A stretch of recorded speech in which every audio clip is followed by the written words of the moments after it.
ಬೆಂಗಳೂರು ಮಹಾನಗರದ ನಿವಾಸಿಗಳಿಗೆ ಚಿರತೆ ಭೀತಿ ನಿದ್ದೆಗೆಡಿಸಿದೆ. ಕಳೆದ 15 ದಿನಗಳಿಂದ ಅರಣ್ಯ ಇಲಾಖೆಗೆ ಚಳ್ಳೆ ಹಣ್ಣು ತಿನ್ನಿಸ್ತಾ ಇರೋ ಚಿರತೆ ಓಡಾಟ ಬ್ಯಾಡರಹಳ್ಳಿಯ ಭರತ್ ನಗರ ಭಾಗದ ಜನರ ಜೀವ ಕೈಯಲ್ಲಿ ಹಿಡಿದುಕೊಂಡು ಓಡಾಡುವಂತೆ ಮಾಡಿದೆ. ಇನ್ನು ರಾತ್ರಿ ಆಯಿತು ಅಂದ್ರೆ ರಸ್ತೆಯಲ್ಲಿ ಮನೆಗಳ ಮುಂದೆ ಚಿರತೆ ರಾಜಾರೋಷವಾಗಿ ಓಡಾಡ್ತಾ ಇದ್ರು. ಸೆರೆ ಹಿಡಿಯದ ಅರಣ್ಯ ಇಲಾಖೆ ನಡೆಗೆ ನಿವಾಸಿಗಳು ಆಕ್ರೋಶವನ್ನ ವ್ಯಕ್ತಪಡಿಸಿದ್ರು. ತಾವೇ ಒಂದು ಸೊಲ್ಯೂಷನ್ ಈಗ ಹುಡುಕೊಂಡಿದ್ದಾರೆ. ಬೆಂಗಳೂರಿನ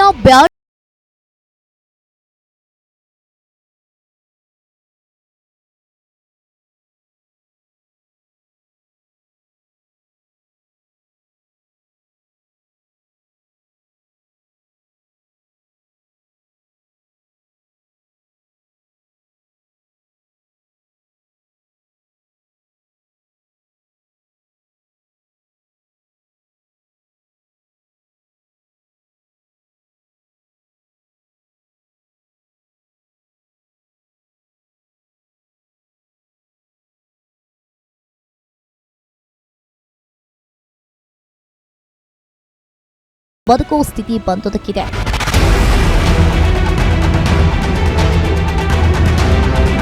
ಇಲ್ಲಿನ ಜನರಿಗೆ ಚಿರತೆ ಭಯ ಎಷ್ಟರ ಮಟ್ಟಿಗೆ ಕಾಡ್ತಾ ಇದೆ ಅಂದ್ರೆ ನಿವಾಸಿಗಳು ತಮ್ಮ ತಮ್ಮ ಮನೆಗಳ ಕಾಂಪೌಂಡ್ಗಳ ಮೇಲೆ ಎಚ್ಚರಿಕೆ ಚಿರತೆ ಇದೆ ಎನ್ನುವ ಪೋಸ್ಟರ್ಗಳನ್ನ ಅಂಟಿಸಿದ್ದಾರೆ. ಆ ಮೂಲಕ ಅಕ್ಕಪಕ್ಕದ ನಿವಾಸಿಗಳಿಗೆ ತಾವೇ ಎಚ್ಚರಿಕೆ ನೀಡುವ ಕೆಲಸವನ್ನ ಮಾಡ್ತಾ ಇದ್ದಾರೆ. ಕತ್ತಲಾಗ್ತಾ ಇದ್ದಂತೆ ಜನರು ಮನೆಗಳಿಂದ ಹೊರಬರಲು ಹಿಂಜರಿತಾ ಇದ್ದಾರೆ. ಇನ್ನು ಚಿರತೆ ಭಯಕ್ಕೆ ಪೋಷಕರು ಸಣ್ಣ ಮಕ್ಕಳನ್ನ ಹೊರಗೆ ಆಟವಾಡಲು ಬಿಡ್ತಿಲ್ಲ. ಪರಿಸ್ಥಿತಿ ಇಷ್ಟು ಗಂಭೀರವಾಗಿದ್ರೂ ಅರಣ್ಯ ಇಲಾಖೆ ಅಧಿಕಾರಿಗಳು ಮಾತ್ರ ಚಿರತೆಯನ್ನ ಹಿಡಿಯಲು ಮುಂದಾಗ್ತಾ ಇಲ್ಲ ಅನ್ನೋದು ಸ್ಥಳೀಯರ ಆಕ್ರೋಶ. ಅಧಿಕಾರಿಗಳು ಈಗ ಬರ್ತಾರೆ ಆಗ ಬರ್ತಾರೆ ಅಂತ ಜನ ಕಾಯ್ತಾ ಇದ್ರು. ಅರಣ್ಯ ಇಲಾಖೆ ಆಫೀಸರ್ಸ್ ಮಾತ್ರ ಇತ್ತ ತಲೆ ಹಾಕ್ತಾ ಇಲ್ಲ. ಚಿರತೆಯ ಮೊದಲು ಕಾಣಿಸಿಕೊಂಡಾಗ ಬಂದು ಬೋನ್ ಹಾಕಿ ತೆರಳಿದ್ದ ಅಧಿಕಾರಿಗಳು ಇದುವರೆಗೂ ಈ ಕಡೆ ಮುಖ ಮಾಡಿಲ್ವಂತೆ. ಇನ್ನು ಇಲಾಖೆಗೆ ಕರೆ ಮಾಡಿದ್ರೆ ಬೋನ್ ಇಟ್ಟಿದ್ದೀವಿ ಅಂತ ಸಬೂಬು ಹೇಳ್ತಾರೆ. ಆದ್ರೆ ಬೋನ್ ಇಟ್ಟು ಎಲ್ಲೋ ಮೂಲೆಯಲ್ಲಿ ಕೂತ್ರೆ ಚಿರತೆ ತಾನಾಗಿಯೇ ಬಂದು ಬೀಳುತ್ತಾ ಅನ್ನೋದು ನಿವಾಸಿಗಳ ನೇರ ಪ್ರಶ್ನೆಯಾಗಿದೆ.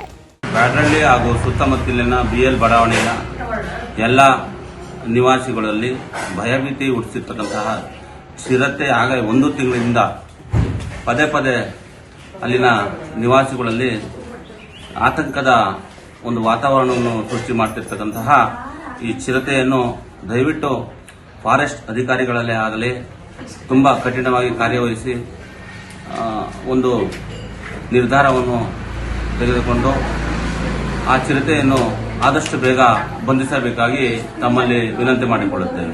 ಸಿಸಿಟಿವಿ ಕ್ಯಾಮೆರಾಗಳಲ್ಲಿ ದಿನಾಲೂ ಸ್ಪಷ್ಟವಾಗಿ ಕಾಣಿಸಿಕೊಳ್ತಾ ಇರೋ ಚಿರತೆ ಅರಣ್ಯ ಇಲಾಖೆ ಅಧಿಕಾರಿಗಳ ಕಣ್ಣಿಗೆ ಮಾತ್ರ ಯಾಕೆ ಬೀಳ್ತಿಲ್ಲ ಅನ್ನೋದು ಸದ್ಯ ಭಾರತ್ ನಗರದ ನಿವಾಸಿಗಳ ಮನಸ್ಸಿನಲ್ಲಿ ಮಾಡಿರೋ ದೊಡ್ಡ ಯಕ್ಷ ಪ್ರಶ್ನೆ.